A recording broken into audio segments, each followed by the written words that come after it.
जय हिंद दोस्तों। आज बात करेंगे हिस्ट्री क्लास 12 चैप्टर 2 जिसका नाम है राजा, किसान और नगर, आरंभिक राज्य और अर्थव्यवस्था। इसका हम लघु एवं दीर्घोत्तरीय प्रश्न उत्तर करने वाले हैं, तो आप इस वीडियो को शुरू से लेकर अंत तक जरूर देखिएगा। तो चलिए यहाँ से स्टार्ट करते हैं। और स्टार्ट करने से पहले मेरे दोस्त, अभी तक आपने चैप्टर 2 जिसका नाम है राजा, किसान और नगर, इसका अपने मेन वीडियो जो कि एनसीईआरटी बुक का लाइन बाय लाइन आपको एक्सप्लेनेशन कराए हुए, वो वीडियो अगर आपने नहीं देखा है तो जाके जरूर देखिएगा, जिसका लिंक आपको आई बटन में या तो वीडियो के डिस्क्रिप्शन में मिलेगा। वो वीडियो अगर आप देख लेते हैं तो आपको सब्जेक्टिव में और ऑब्जेक्टिव क्वेश्चन में थोड़ा सा भी दिक्कत नहीं होगा।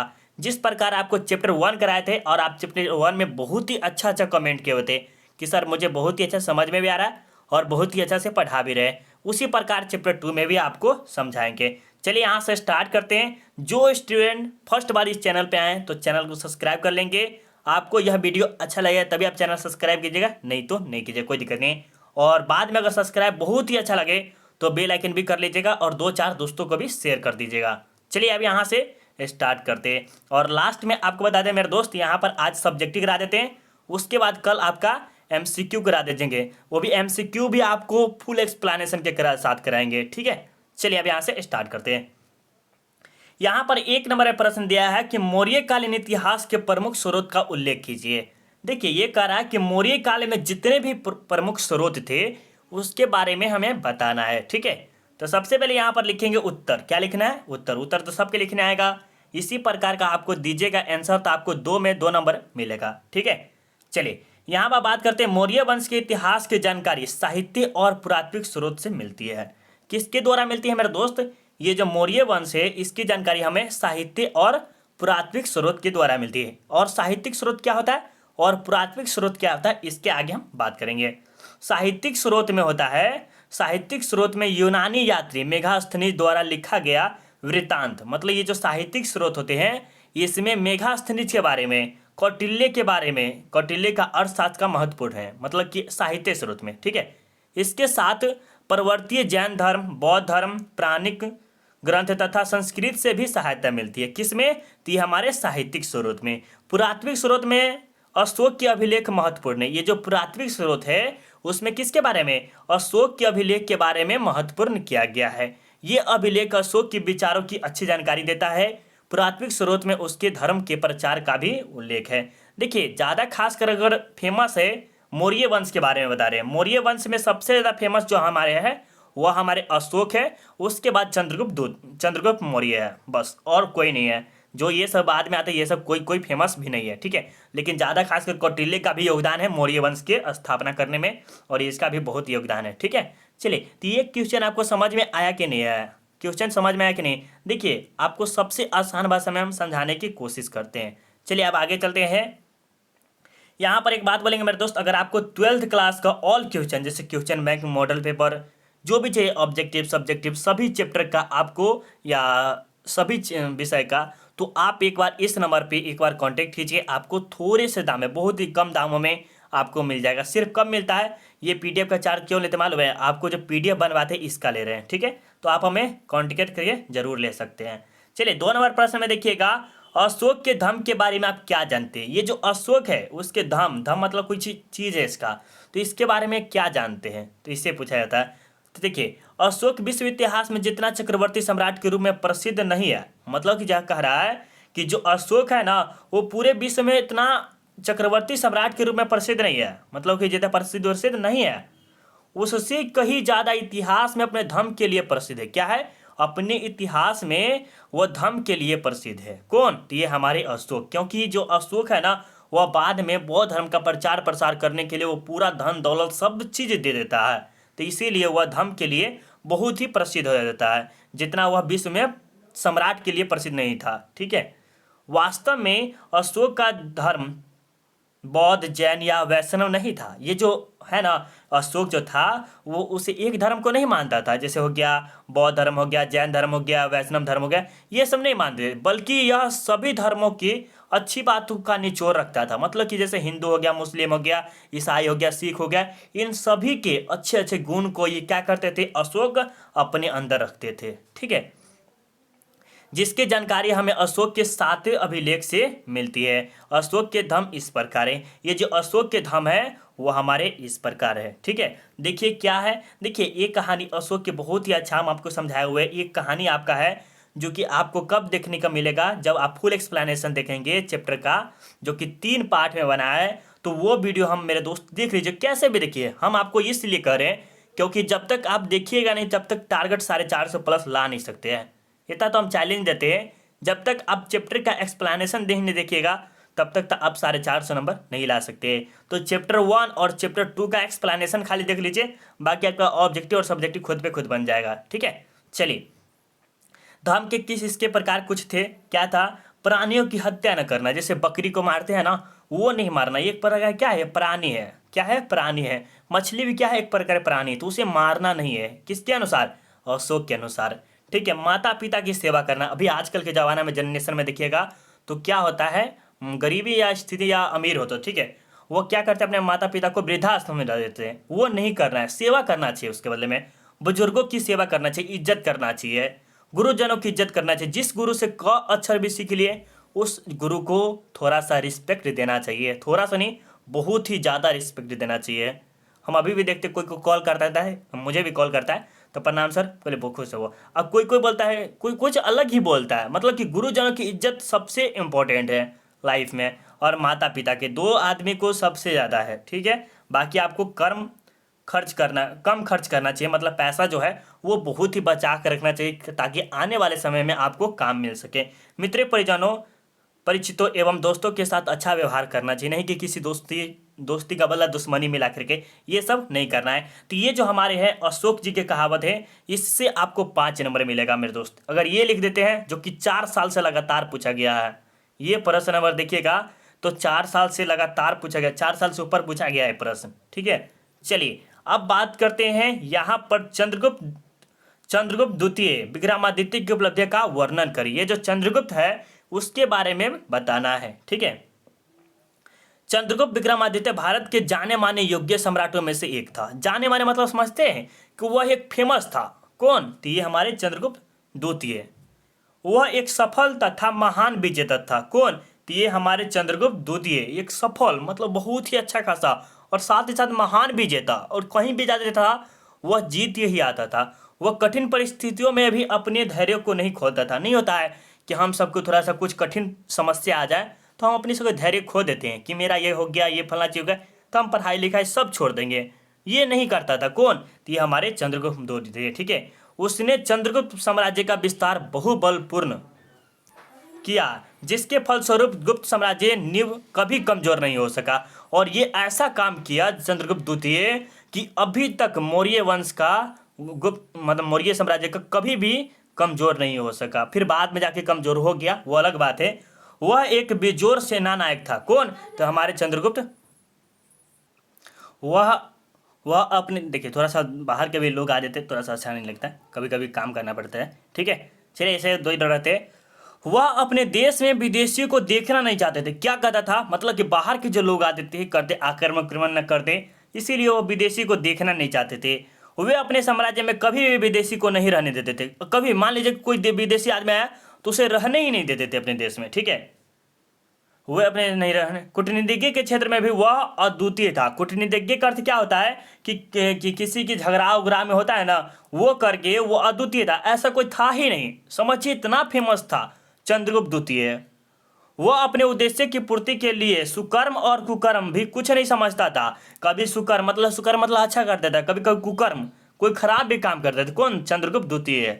ऐसा वो अपने पूर्ति के लिए कोई भी उद्देश्य हो, जैसे किसी पे आक्रमण करना है तो सुकर्म से भी कर सकता है और कुकर्म से भी कर सकता है। उसने एक नारी का वेश धारण कर शंख राजा की हत्या कर दी। क्या किया ये चंद्रगुप्त द्वितीय, वह एक नारी का वेश, नहीं समझते हैं ये अभी भी रामायण वायन कुछ वो चलता है तो उसमें नारी का वेश पकड़ के उसे मार देता है, वध कर देता है, उसी प्रकार किया हुआ था। ठीक है, और अपने ज्येष्ठ भ्राता रामगुप्त का वध कर मगध की गद्दी को प्राप्त किया। और क्या किया ये अपने ज्येष्ठ भ्राता रामगुप्त को क्या किया, रामगुप्त को वध कर दिया मतलब मार दिया, और क्या किया, गद्दी को प्राप्त कर लिया। क्या किया, प्राप्त किया। तथा ध्रुव देवी को अपनी पत्नी बनाया। ध्रुव देवी को पत्नी बनाया, याद रखिएगा, आपको ऑब्जेक्टिव में आ सकता है। उसने अन्य देशों के साथ वैवाहिक संबंध स्थापित कर अपने साम्राज्य को सुदृढ़ किया। वो क्या किए, ये चंद्रगुप्त द्वितीय है, वो अन्य देशों की राजकुमारियों के साथ क्या क्या विवाह करने लगा, और उससे क्या हुआ, मगध साम्राज्य सबसे धीरे धीरे धीरे विकसित होना स्टार्ट हो गया, सुदृढ़ होने लगा। इसके इन सभी कार्यों से यह पता चलता है कि वह कूटनीति के क्षेत्र में भी महान शासक था। कौन? तो ये हमारे चंद्रगुप्त द्वितीय। उसके शासनकाल में कम अपराध हुआ करते थे, मतलब कि अभी जो अपराध होते हैं, देखते हैं अभी सिंधु के काम नाम किया है पूरा पता नहीं है, बट उसे भी गोली मार दिया है। बट देखते कितना हत्या हो रहा है अभी के जमाना जनरेशन में, देखिए तो फटाफट कुछ ना कुछ अपराध होता ही रहता है। ज़्यादा खासकर तो लड़की पे है, जस्टिस फॉर चित्रा, देखे होते बहुत पहले की बातें। वे धर्म से ब्राह्मण थे। कौन थे? ये हमारे चंद्रगुप्त द्वितीय। लेकिन वह किसी भी धर्म से घृणा नहीं करते थे, जैसे हिंदू, मुस्लिम, सिख, ईसाई, ये किसी भी धर्म से घृणा नहीं करते थे। उसके दरबार में अनेक प्रकार के विद्वान रहते थे और उसका वे मदद भी करते थे, इसीलिए चंद्रगुप्त मौर्य सबसे प्रसिद्ध शासक था। वे क्या करते थे, वो इसके दरबार में अनेक प्रकार के विद्वान, जैसे आप कह सकते करबक जो मलिक मोहम्मद जैसी है ना, वो भी रहते थे, ये भी रहते हैं इसके दरबार में, और उसका मदद करते थे। कौन? तो ये हमारे चंद्रगुप्त। ठीक है, तो ये देखिए आपको हम देखिए आपको समझाने का मेरा तरीका अलग है। आपको यूट्यूब पे मिलेगा बहुत वीडियो, लेकिन मेरे जैसा वीडियो नहीं मिलेगा। हम इतना चैलेंज देते हैं, हम इतना आपको कह रहे हैं कि अगर फेस के साथ नहीं दिखा रहे, फेस के साथ नहीं पढ़ा रहे, तब भी आपको हम कोशिश करते हैं कि सबसे आसान लैंग्वेज में देने की कोशिश करें। और ये मेरा खुद का लिखा हुआ रहता है, थोड़ा मोड़ा बुक से उठाते हैं और कुछ ना कुछ अपना डालना पड़ता है तब आपके लिए। तो हम यही कहेंगे मेरे दोस्त, फिर लाइक कर दीजिए। लाइक में कोई कंजूसी अगर कीजिएगा तो ये आपकी सबसे बड़ी क्या बैडनेस कहेंगे हम, इसका क्या कहेंगे, बैडनेस। अब ये हम बोल सकते हैं, अगर आपका नहीं लाइक करे और सब्सक्राइब नहीं करे तो ये आपकी बैडनेस की नहीं कीजिए, बाकी आप पे डिपेंड। ये 5 नंबर का है और ये भी कम से कम 3-4 साल से पूछा गया होगा।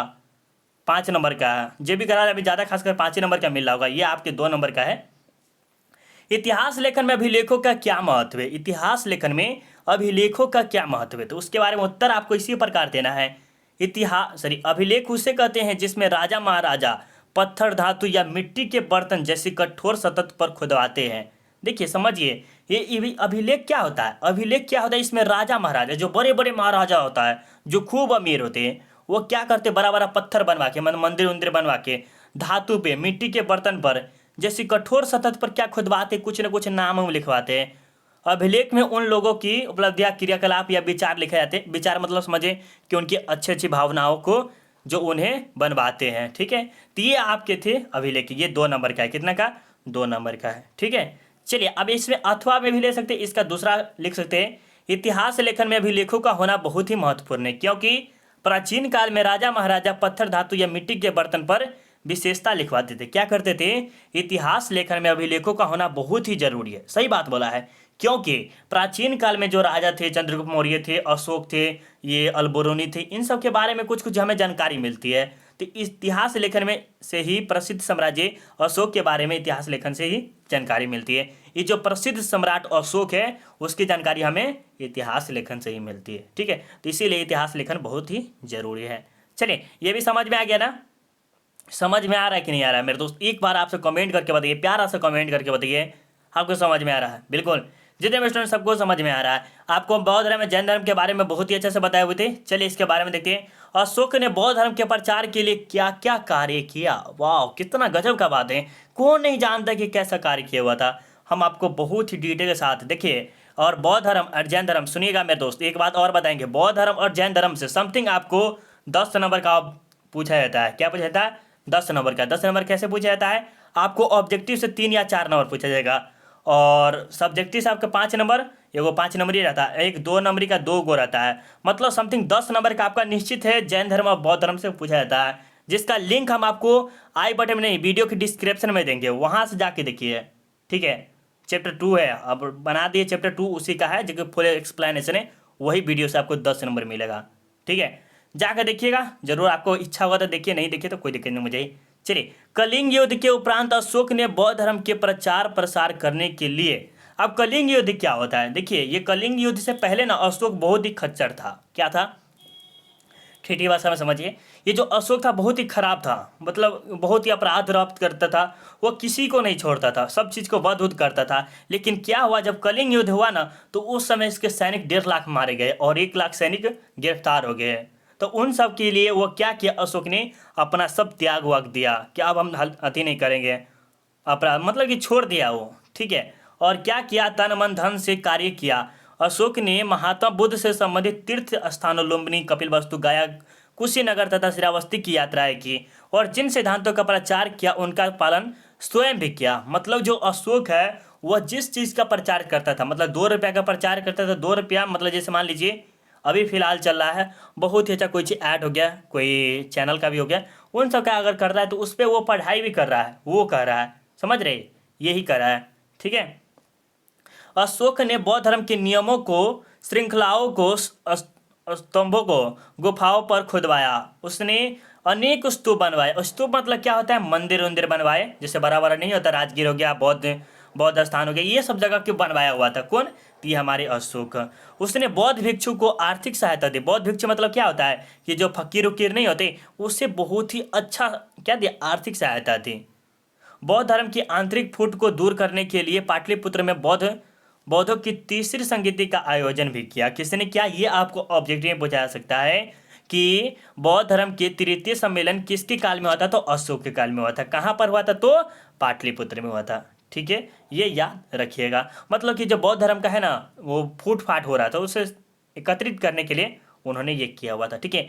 बौद्ध धर्म के प्रचार हेतु प्रचारकों को भारत के विभिन्न भागों के साथ साथ विदेशों में भी भेजा। श्रीलंका में अशोक ने अपने पुत्र महेंद्र और पुत्री संघमित्रा को भेजा। इस प्रकार अशोक ने बौद्ध धर्म को विश्व धर्म बना दिया।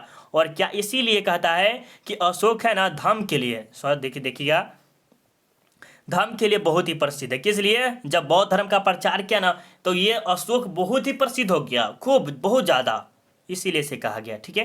तो ये भी आपके 5 नंबर का था, कितना, 5 नंबर का। 5 नंबर का महोदय बता रहे, क्योंकि इसमें दो, देखिए चैप्टर 2 में आपको 5 नंबरी बहुत ज़्यादा है, क्या है, 5 नंबरी बहुत ज़्यादा है, ठीक है। तो मेरे ख्याल से इस चैप्टर से समथिंग आपको 10 नंबर से प्लस नंबर उठेगा, अगर आप याद कर लेते हैं शुरू से लेके अंत तक तब तो, ठीक है। चलिए अब बात करते हैं मेगास्थनीज के बारे में। आप क्या जानते हैं, ये जो मेगास्थनीज है ये क्या थे।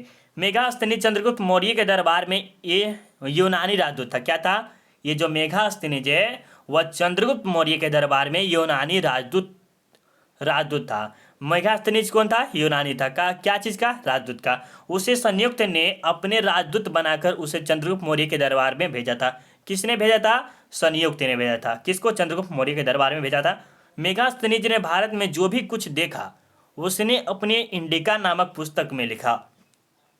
ये जो हमारे मेगास्थनीज है वो क्या किए, भारत में जो रीति रिवाज देखे महिलाओं के प्रति, वो क्या किए, इंडिका नामक पुस्तक है इसका, किसका, आपसे पूछा जा सकता है इंडिका किसके द्वारा लिखा गया, इंडिका नामक पुस्तक किसके द्वारा लिखा गया, तो ये हमारे मेगास्थनीज के द्वारा लिखा गया है। और उसमें उसने भारत को जो विवरण प्रस्तुत किया, उसमें उसने भौगोलिक पर्यावरण, भारतीयों के सामाजिक जीवन, उनकी धार्मिक अवस्थाओं, राजनीतिक तथा प्रशासन के बारे में लिखा है। और ये जो भारत के जितने भी प्राशंसिक हो गया, महिलाओं के बारे में, इन सब के बारे में बताए हुए हैं। कौन, तो ये हमारे मेगास्थनीज। तो इसीलिए कह रहा है मेगास्थनीज के बारे में आप क्या जानते हैं। तो ये आपके 2 नंबर का था, कितना, 2 नंबर का। MVBI जितने भी हम करा रहे हैं बहुत ही ज़्यादा है, आने का चांस बहुत ज़्यादा रहता है, ठीक है। 7 नंबर प्रश्न देखिएगा, महाजन पदों के बारे में संक्षिप्त में लिखे। महाजन पद के बारे में संक्षिप्त में लिखे। 16 महाजन पदों के काल में सबसे शक्तिशाली मगध था। मगध क्यों शक्तिशाली था, क्योंकि चंद्रगुप्त द्वितीय वो क्या करता था, सभी राज्य के, है ना, सभी महाजन पद की कन्याओं की, राजकुमारी के साथ वो क्या करते थे, विवाह कर लेते थे, इसीलिए ज़्यादा खासकर शक्तिशाली हो गया। और एक और भी दौर था, गंगा नदी, सोन नदी, ये सब निकट में ही बसता था, इसीलिए और ज़्यादा प्रसिद्ध हो गया और फेमस हो गया, क्योंकि उसे आक्रमण करना नामुमकिन था, ठीक है। मगध ने अपनी राजधानी बढ़ाने के लिए कई जगह की रानियों के साथ विवाह किया। सही समझे ना, कि मगध जो था ना, वो अपने मगध के जो राजा थे वो अपनी राजधानी को बढ़ाने के लिए कई जगह की रानियों के साथ वह विवाह करना स्टार्ट कर दिया। जिसमें से लिच्छवी की राजकुमारी कौशला से विवाह किया, इसीलिए मगध सबसे शक्तिशाली राज्य बना। और ये शक्तिशाली नहीं बनता, ये जो कारण था गंगा नदी था, सोन नदी था, पुनपुन नदी था, और ये जो मगध के जो राजा थे वह रानियों के साथ क्या करता था, विवाह करने लगा, तो इसीलिए ये राज्य बहुत ही ज़्यादा शक्तिशाली हो गया। ठीक है, अब चलिए 8 नंबर प्रश्न में, और ये ज़्यादा भी बहुत ही इंपॉर्टेंट है। ठीक है, चलिए बताइएगा, गौतम बुद्ध के जीवन एवं उपदेशों का वर्णन करें। गौतम बुद्ध के जीवन एवं उपदेशों का वर्णन कीजिए। ये आने का 5 नंबर का 5 नंबर। देखिए हम आपको ये बोले ना कि इस चैप्टर से 10 नंबर आएगा तो आएगा, हम इतना बहुत ही देख लिए, ये आएगा तो आएगा 10 नंबर इस चैप्टर से। गौतम बुद्ध का जन्म 563 ईसा पूर्व में कपिल वस्तु के लुम्बिनी नामक स्थान पर हुआ था। कहाँ पर हुआ था? गौतम बुद्ध का जो हमारा जन्म हुआ था 563 ईसा पूर्व में कपिल वस्तु के लुम्बिनी नामक स्थान पर हुआ था। कहाँ पर? आपसे पूछा जा सकता है गौतम बुद्ध का जन्म कहाँ हुआ था, तो कपिल वस्तु के लुम्बिनी नामक स्थान पर हुआ था। उनके बचपन का नाम क्या था? सिद्धांत था। क्या नाम था? गौतम बुद्ध के बचपन का नाम क्या था? सिद्धांत था। उनके जन्म के 7वें दिन बाद उनकी माँ की मृत्यु हो गई। जैसे है गौतम बुद्ध का जन्म हुआ और 7वें दिन ही छठियार होता शायद, तो उस दिन ही उसकी माँ की मृत्यु हो गई। और उनका लालन पालन, मतलब कि इसकी जो पालन जो रखता है, दूध पिलाता है, वो कौन करती है? उसकी मौसी करती है, जिसका नाम क्या है? गौतमी करती है। गौतमी मौसी करती है। 16 वर्ष की अवस्था में उसका विवाह हो जाता है। किसका? तो ये हमारे गौतम बुद्ध के किसके साथ? यशोधरा के साथ हो जाता है। 28 वर्ष की आयु में उनका पुत्र होता है, जिसका नाम राहुल होता है। क्या नाम होता है? राहुल। और राहुल का अर्थ क्या होता है मेरे दोस्त? एक बात और बताइएगा, राहुल का अर्थ क्या होता है? राहुल का अर्थ होता है रुकावट। क्या होता है? रुकावट। कौन बोले थे? गौतम बुद्ध को बोले थे कि यह एक मेरा बेटा जो है वह मेरे जीवन का रुकावट सा खेद है। ठीक है, लेकिन क्या करता है, 29 वर्ष की आयु में उन्होंने गिरी त्याग कर दिया। और क्या किया? अपने बच्चे मतलब राहुल को और यशोधरा को छोड़कर वह क्या चले थे? गिरी त्याग कर वो अपने सन्यासी बाबा बन जाते। बिहार के बोध गया में उन्हें शिक्षा प्राप्त हुआ और 80 वर्ष की आयु में गौतम बुद्ध की मृत्यु हो गई। और क्या हुआ? 80 वर्ष की अवस्था में उसकी मृत्यु हो गई। ठीक है, ये आपके समझ में आ गया। ये 9वां प्रश्न है कि सातवाहन कौन थे। ये जो सातवाहन थे वो हमारे कौन थे? सातवाहन दक्षिण भारत का एक प्रमुख राजवंश था। क्या था? ये जो सातवाहन है वह दक्षिण भारत का एक प्रमुख राजवंश था। इस राजवंश का समय 230 ईसा पूर्व से दूसरी सदी तक था। इसकी राजधानी प्रतिष्ठान में थी, जो अभी महाराष्ट्र में है। यह मृत सत्यातम वंश था। ये जो सातवाहन था ना, वह हमारी कैसा था? मृत सत्यातम, मतलब माता के नाम से था। समझ रहे? माता के नाम से। इस वंश के शासकों ने अपने नाम से पहले अपने माता का नाम जोड़ते थे, इसीलिए इसे सातवाहन कहा जाता था। जैसे मान लीजिए आपका नाम हो गया राजू, आपके पिता का नाम, माता का नाम हो गया क्या लीजिए, लक्ष्मी ले ले, लक्ष्मी तो लक्ष्मी देवी होगा। ठीक है, तो उसके नाम यहाँ पर लगेगा लक्ष्मी राजू। इसी प्रकार शायद लिखा जाता होगा, हमें पूरा कंफर्म नहीं है, बट आप भी बता सकते हैं। और ये आपके 10 गो सवाल है, 10वां लास्ट है, बहुत ही MBVI है। ये आपको 100% नहीं कर सकते, बट ये भी ज़्यादा चांस है, 5 नंबर का है। ठीक है, चलिए, जैन धर्म और बौद्ध धर्म के पतन के क्या कारण थे? जैन धर्म बौद्ध धर्म पतन क्यों हुए, इसके बारे में हम समझेंगे। ठीक है, बौद्ध धर्म 6ठी शताब्दी ईसा पूर्व में जितना तीव्र गति से बढ़ रहा था, मतलब ये बौद्ध धर्म है वो कौन बढ़ा रहे थे? अशोक बढ़ा रहा था। जब अशोक की मृत्यु हो गया तो वह क्या होगा? धीरे धीरे घटना स्टार्ट हो जाएगा। उतने ही तीव्र गति से महावीर स्वामी और बुद्ध की मृत्यु के बाद इस धर्म का पतन शुरू हो गया। इसका कारण इस प्रकार है, मतलब कि जो है ना धीरे धीरे घटना स्टार्ट हो गया। बौद्ध धर्म का बदलाव स्वरूप महात्मा बुद्ध की मृत्यु के बाद बौद्ध धर्म में अनेक जटिलता आ गई। साथ ही मूर्ति पूजा का समावेश होने लगा, जो इसका पतन का कारण किया। क्या हुआ? बौद्ध धर्म का पूजा होना बंद हो गया और मूर्ति के पूजा होना स्टार्ट हो गया। ठीक है, संघ के प्रवेश में बुराइयां, ये जो बौद्ध धर्म है उसके संघ में बुराइयां स्टार्ट हो गया। बुद्ध के मरने के बाद बौद्ध बिहारी में भिक्षुक भोग विलास से लुप्त हो गया, जो इस पतन के कारण था। भोग विलास के कारण भी उसका पतन हो गया। राजकीय संरक्षण की समाप्ति, उससे कोई संरक्षण नहीं दे रहा होता, उसके कारण भी शुरू में मौर्य वंश और पाल वंश ने बौद्ध धर्म को संरक्षण दिया, परंतु पाल वंश की समाप्ति के बाद उसे कोई वंश सहायता नहीं किया, जिसके कारण बौद्ध धर्म की समाप्ति हो गया। पहले क्या होता था, मौर्य वंश पहले सहायता किया, उसके बाद पाल वंश किया, और पाल वंश की समाप्ति के बाद वो क्या हुआ, कोई सहायता नहीं किया, इसीलिए ये समाप्त हो गया। ठीक है। बौद्ध धर्म का विभाजन, बौद्ध धर्म का धीरे धीरे धीरे विभाजन होने लगा। महात्मा बुद्ध की मृत्यु के बाद बौद्ध धर्म हीनयान और महायान, थेरवाद और ब्रजयान आदि में बांटा गया। ये जो है वो क्या हुआ, बौद्ध धर्म दो भागों में बट गया, हीनयान और महायान में बट गया। ठीक है, याद रखिएगा। जिसका कारण यह हुआ कि बौद्ध धर्म का पतन हो गया, धीरे धीरे वो भी खत्म हो गया। बौद्ध धर्म की मृत्यु के बाद, बौद्ध धर्म की मृत्यु के बाद अनेक शिष्यों को कोई संरक्षण नहीं दिया जाता था, इसी कारण भी बौद्ध धर्म का पतन हो गया। और क्या हुआ, और इसका क्या हुआ, उसको कोई संरक्षण नहीं दिया जा रहा था, इसके कारण वो खत्म हो गया। तो ये टोटल आपके 10 प्रश्न थे। कितने थे, 10 थे। और 10 में से हम आपको बोल देते, चैलेंज देते हैं कि इससे अगर 10 नंबर नहीं आया ना, तो आप जिस दिन परीक्षा दिखाइएगा उस दिन आप इस चैनल वीडियो को कहिए डिलीट करने के लिए, तो हम डिलीट कर देंगे। तब हम आपको चैलेंज देते हैं 10 नंबर इसे आना है तो आना है, कोई नहीं रोक सकता है इस वीडियो से। सिर्फ कब, जब आप 2 वीडियो 3 वीडियो देख लेंगे तब। कौन, चैप्टर 2 का एक्सप्लेनेशन वाला वीडियो देख लीजिए, और एक MCQ का 10 नंबर पूरा आएगा तो आएगा।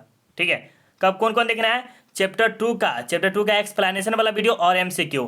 तो 10 क्या 12 भी प्रश्न पूछा जा सकता है, 3-4 वीडियो देख लीजिएगा तब। लेकिन उसके लिए क्या करना पड़ेगा मेरे दोस्त, वीडियो तो बहुत ही झकास बताए थे आपको, तो मेरे ख्याल से वीडियो आपको बहुत ही बेहतरीन लगा होगा। तो सब्सक्राइब कर लीजिए, सब्सक्राइब करने में कोई पैसा नहीं लग रहा, फटते फटाफट कर दीजिए, और बेल आइकन कॉल कर लीजिएगा।